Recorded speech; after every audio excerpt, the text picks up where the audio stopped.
Uitați ce view fain aici. Ca să vă faceți o idee cât de înaltă este această clădire, are 58 de etaje, prețuri de metrou, prețuri de Londra, un oraș foarte scump. Breezy, breezy, easy cheesy. Stăm aici în lumea lui Hansel and Gretel, destul de colorat.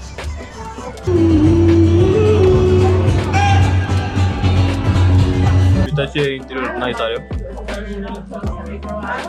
Uitați cu pui. Bună dimineața, eu sunt Fox. Plecăm spre Londra imediat.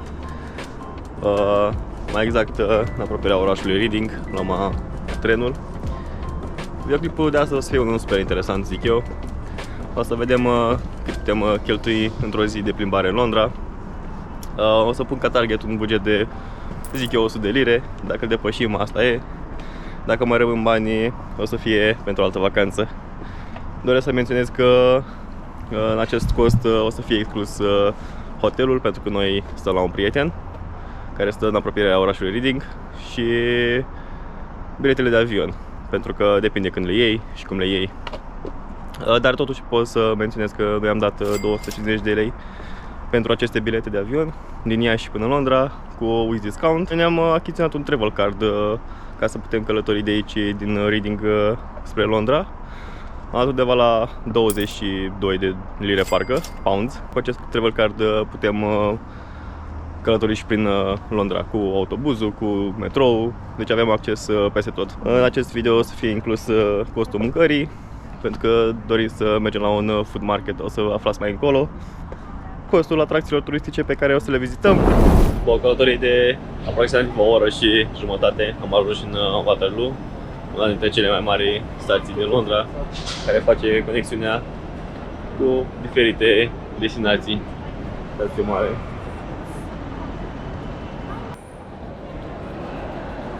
Pentru că ne grăbim și nu avem timp să luăm micul dejun undeva, ne-am oprit până la Costa, aici în gară. Este și Starbucks dacă vreți. Mi-am luat un suc și un sandwich, 2,50 sucul, 4 pounds sandwichul. Sper să fie bun. Ne grăbim puțin, cum am spus mai devreme, să ajungem la prima destinație, o destinație super faină. Sandwichul nu știu dacă a meritat 4 pounds, dar trebuia să mâncăm ceva. A fost un sandwich ham and cheese, doar niște șuncă și ceva brânză. Prețuri de metrou, prețuri de Londra, un oraș foarte scump, unul dintre cele mai scumpe orașe din lume.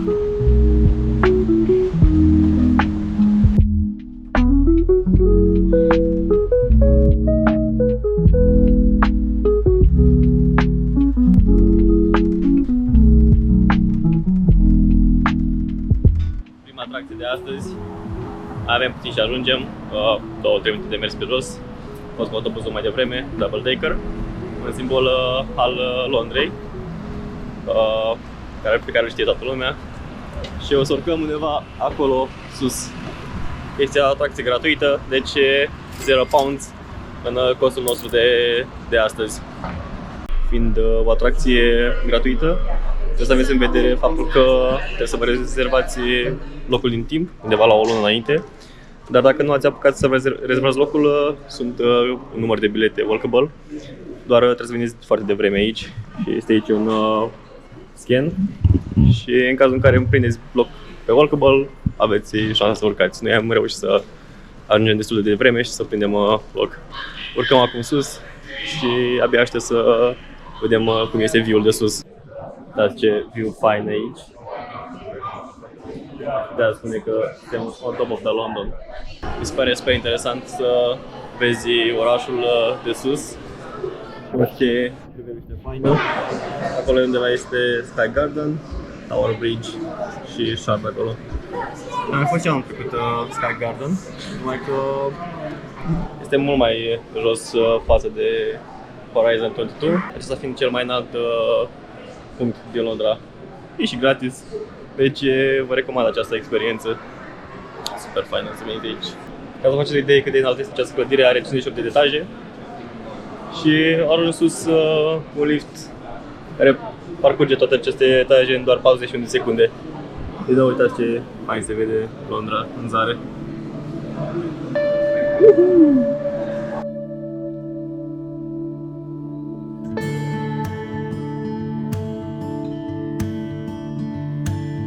dacă nu v-ați băut cafeaua de dimineață și v-ați grăbit ca să prindeți loc, aici aveți o mică cafenea cu sandwich-uri și cu cafea, de unde puteți să vă luați o cafea ca să vă revigorați, să vă treziți.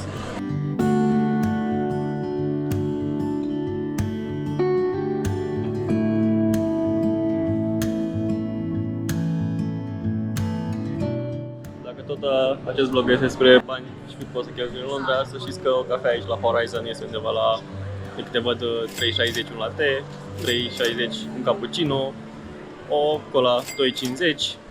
Deci, voi decideți dacă este un preț accesibil sau nu. Ținând cont că este un loc super fain și ți-e o cafea și admir această priveliște, zic că se merită.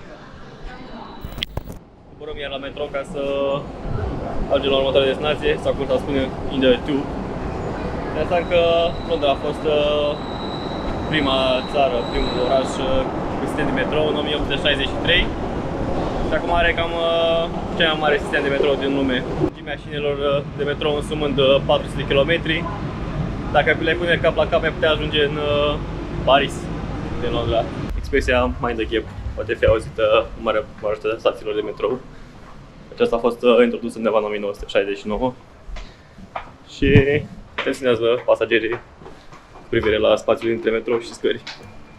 Așa cum spune și vorba, mind the gap.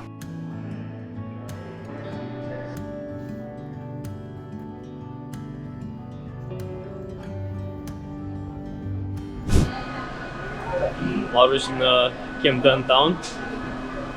Dacă știți sau nu, acum o să ajungem în Camden Market, un loc unde un loc foarte divers, diferite tipuri de mâncare din lume, shop-uri cu chestii artizanale. Camden Marketul de aici a luat naștere în 1974, iar mai apoi a luat amploare și a crescut și a devenit ce este acum.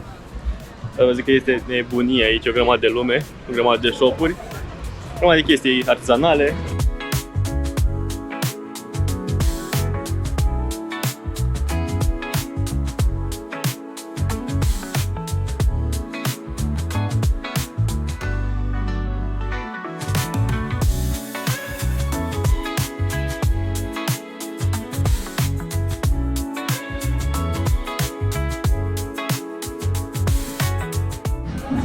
Deci, efectiv, este nebunie cât de aglomerat este pe aici. Noi căutăm să luăm ceva de mâncare, dar puțin cam dificil pentru că ai o grămadă de opțiuni și miroase super bine. Ai și burgeri, ai și indian, ai și paste. Cred că tot ce vrei, peste tot, și asiatic. Același timp sunt și o grămadă de haine, uitați, grămadă de magazine de haine, de suveniruri, tricouri, tot felul de chestii. Intrăm aici în lumea lui Hansel and Gretel, destul de colorat, pare să fie o grămadă de chestii dulci care dau un diabet care să culorile astea roz. Ce fain este acest decor de vrăjitoare. Ca să vii aici nemâncat, este un chin, miroase pe toată mâncare și tipul ăla de miros de mâncare care este foarte puternic și se face foame de la el. Deci ar fi bine să fii mâncat înainte și aici doar să vii să guști câte ceva de colo-colo, neapărat să mănânci ca să îți treacă foamea. Ne oprim la un shop de aici care se numește Funky Chips. L-am văzut pe TikTok, lumea recomandă, doar că nu mă așteptam să fie coada atât de mare, uitați ce e aici.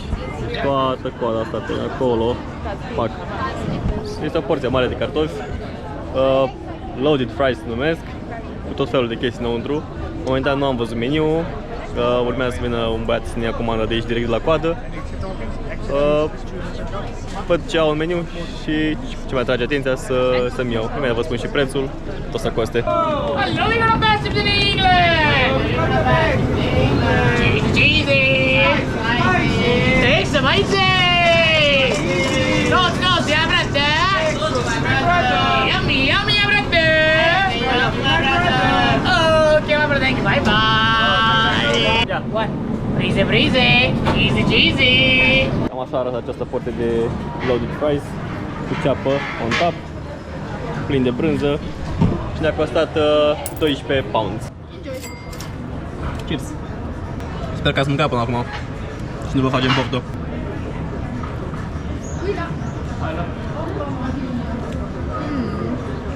Yummy.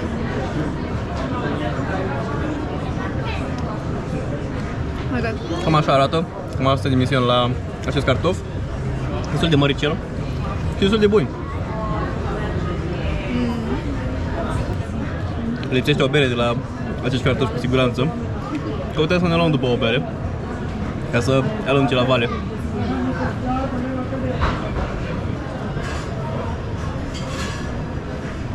Dacă cumva mergeți și vă luați chips de la băieți la Funky Chips, să știți că porția mică este de ajuns pentru 2 persoane.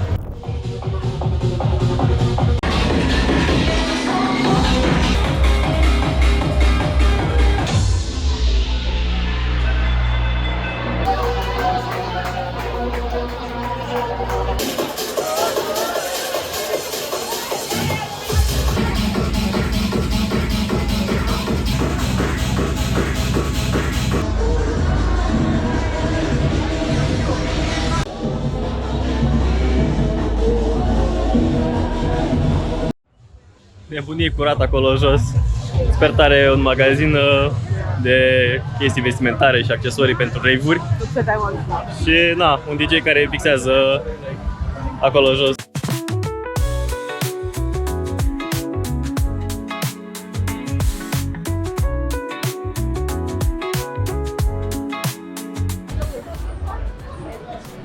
Cam top acele gogoși.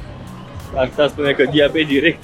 Dacă am văzut bine, era undeva la 4 pounds una și aveau ceva oferte, dacă luai mai multe. Lăsăm în urmă Campbell Market, uitați ce full este. Mă așteptam să fie multă lume, dar nici chiar așa. Oricum, Londra este un oraș foarte turistic.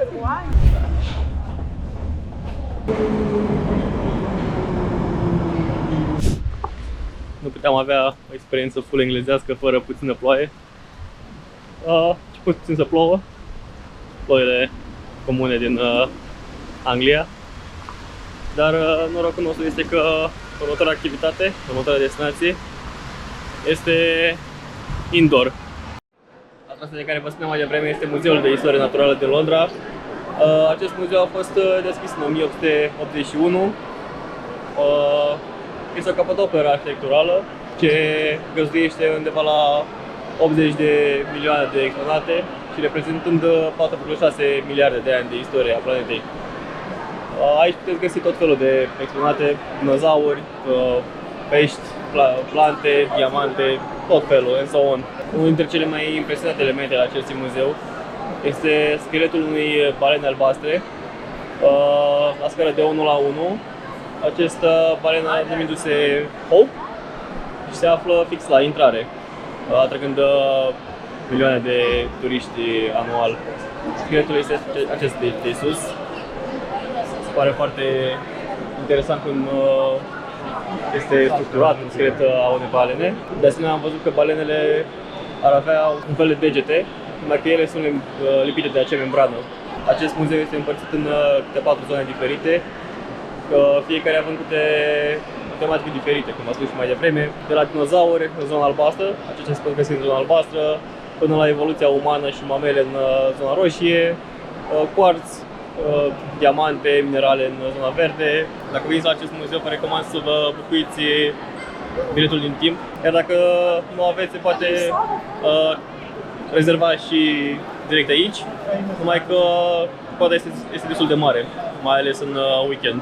Urmați-vă cu răbdare, papuci, încălțăminte confortabilă, pentru că muzeul este destul de mare și aveți vizita. Cred că o să petreceți destul de mult timp aici, undeva, cred că la 3 ore plus, mai mult ca sigur. Arhitectura acestui muzeu, cât și la interior și la exterior, este una foarte impresionantă.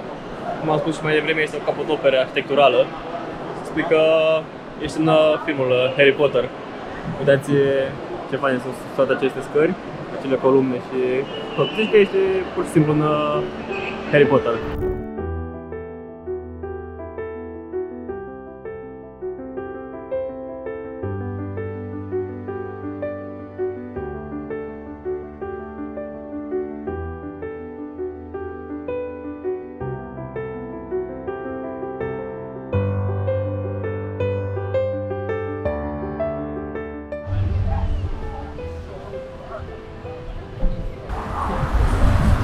Cum spuneam mai devreme, vreme de Anglia. Mai devreme a plouat, bine că ne-a prins fix la intrarea în muzeu.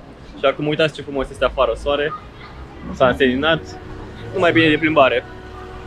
Mergem acum la următoarea destinație.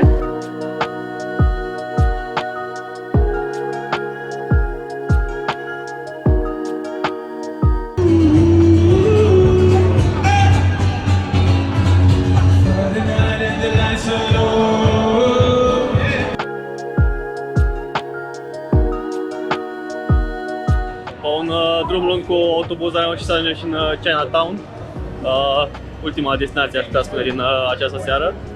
Ce putea așa cred. Mergem să mâncăm ceva la un restaurant vestit de aici și o gustare vestită din Chinatown. Sper să prindem loc, pentru că nu am rezervat nimic. Zic sper să prindem loc pentru că se vede că este weekend, este foarte full pe aici. Sâmbătă seara, mi-a spus și prietenul meu Ovidiu că de obicei sâmbătă seara zi foarte full. Nu prea l-am crezut, dar s-a adeverit. Efectiv e o mare de lume, uitați, este o grămadă de lume pe aici.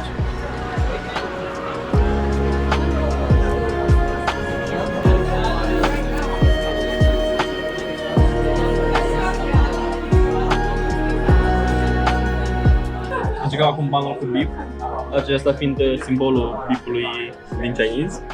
Vedem cum este. My dad used to work.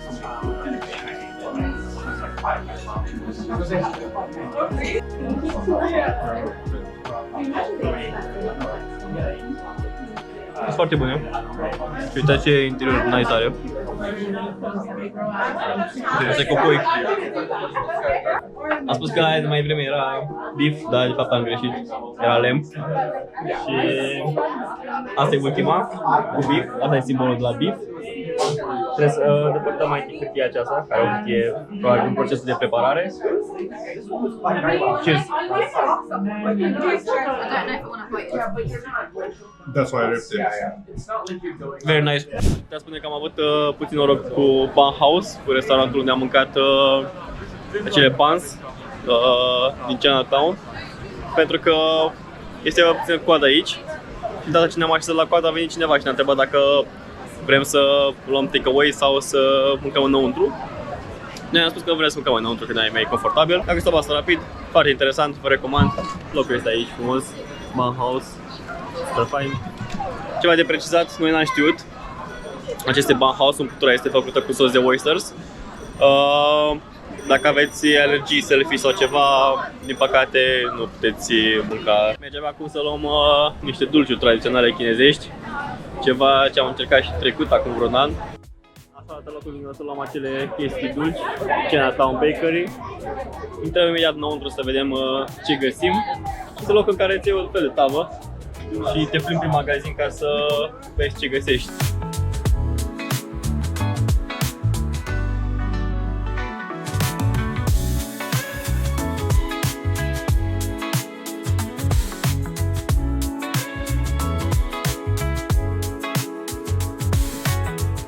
La Pan House am avut o bere chinezească și acele 3 banuri. Un ban a fost 3,80, asta ar veni undeva la 11,40 toate 3 și 6 lire acea bere. Eu zic că pentru Soho este un deal foarte bun. Mă rog, a fost și o experiență faină. Acele banuri au fost superbe de bune. Interiorul, carnea din interior a fost bine făcută. Recomand acel restaurant. Și eu îl știam tot de pe TikTok, de pe net. Iar de la Bakery Chinatown ne-am luat 4 chestii, 2 dulci și 2 sărate și a fost undeva la 7,60 de lire. Încă nu am făcut calcule, dar cred că suntem în trac cu bugetul. Nu știu dacă am depășit încă acele 100 de lire. Vedem la finalul zilei. Zona din Chinatown de aici în Soho a luat amploare atunci când au început să apară mai multe restaurante chinezești, buticuri, shop-uri. Asta se întâmpla undeva în 1950.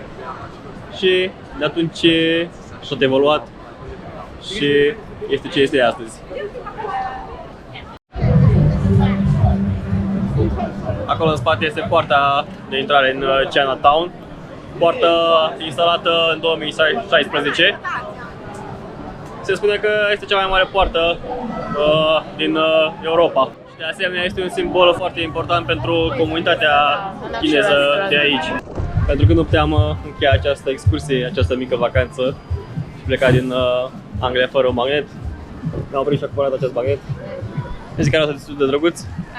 Ne-a costat o liră, un pound, punem și pe acesta la cheltuială. Facem imediat totalul. Încheiem aici această zi, acest vlog din Londra. Dacă v-a plăcut, dați un share, un subscribe și rezultatul ar fi următorul. Am făcut undeva astăzi la 20.000 de pași prin Londra. O grămadă, aș putea să spun.